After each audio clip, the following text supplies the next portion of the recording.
As a child, I'd visit Bangladesh every single year. And I remember when I was around 8 years old, I noticed that my cousin was sneaking into the attic.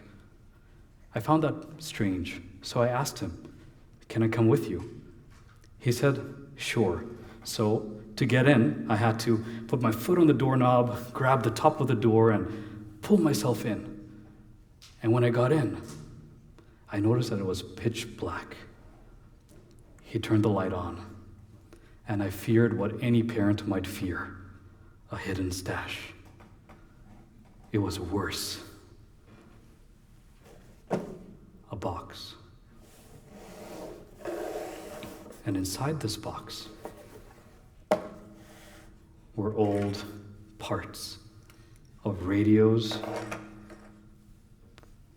radio speakers, housings, TVs and antennas.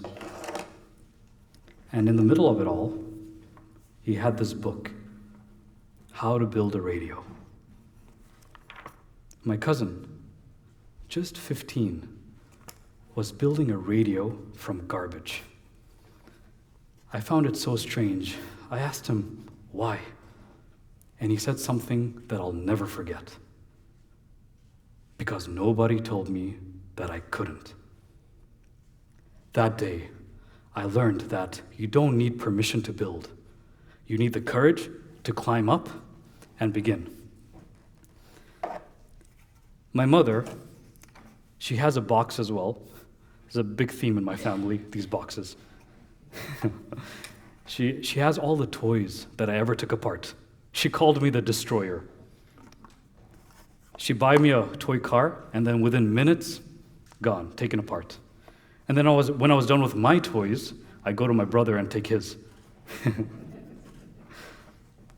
But you see, I was the destroyer, but not out of malice.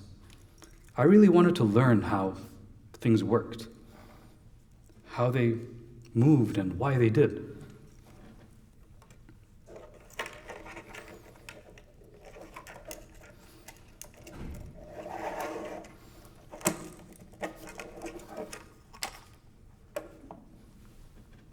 Then came my internship, my first job. I got it doing magic tricks. Big red flag. If you get a job doing magic tricks, don't go there. My job was tech support, to help monitor, control, help people get access. One day, a ticket came by, block employee 447 from accessing YouTube. My manager had filed that ticket. Can you guess who employee 447 was? Of course, yes, it was me. I had to block myself from using YouTube. And my manager was annoyed that I was watching how to build robots in my spare time. So I did it. I blocked myself from YouTube.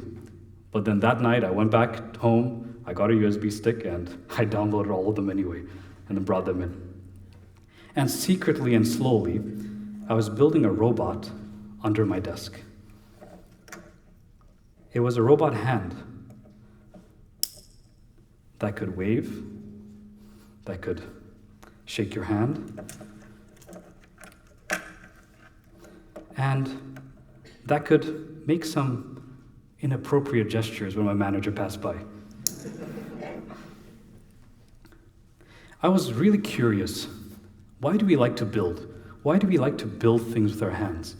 And it got me into psychology, got me reading books, and I learned that this is something really deeply inherent in our hearts and our lives and from our ancestors.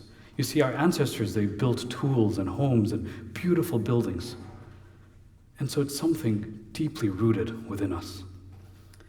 Look at your hands. Have you ever thought about it? There are so many great speeches today, and we've all spoken about the beauty of the human body and our soul and our spirit. But our hands, there are 27 bones in each one and over 30 muscles. What do we do with them? We're tapping and we're swiping.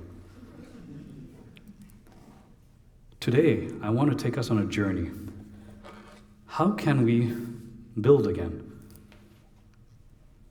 How do we awaken this inherent need inherent desire to build and create.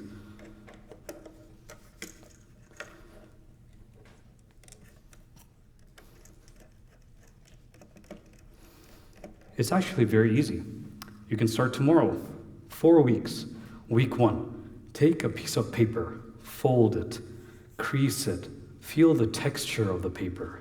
Week 2, take some flour and some water, pour it into a bowl, knead the dough, feel it come alive in your fingers. Week 3, fix a button or a squeaky drawer. You know that one, that squeaky drawer or that door. Or fix a broken relationship. And week 4, my favorite week of all, build with somebody else. Children can remind us that boxes,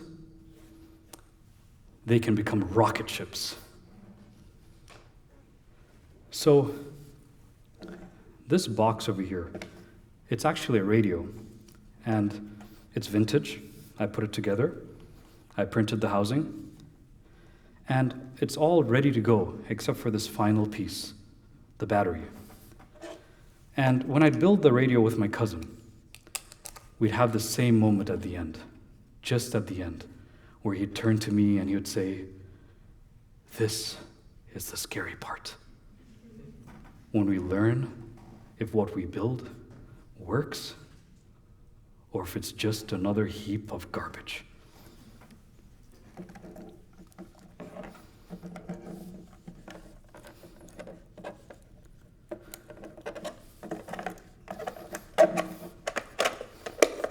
So my cousin, he finally became an engineer.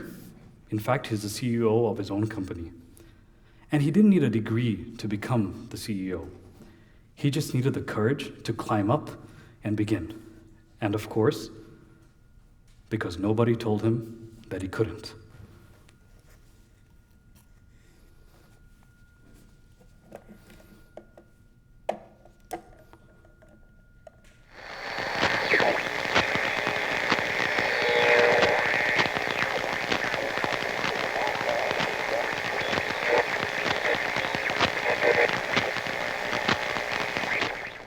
Powder ground mass is very fine. I'm going to step off the laminate. That's one small step for man, one giant leap for mankind. Oh, that looks beautiful from here, Neil.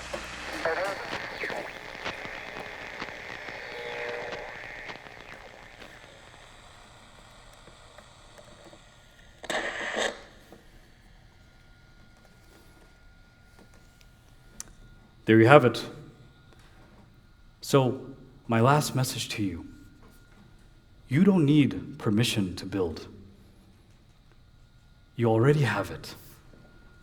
You've always had it. Thank you.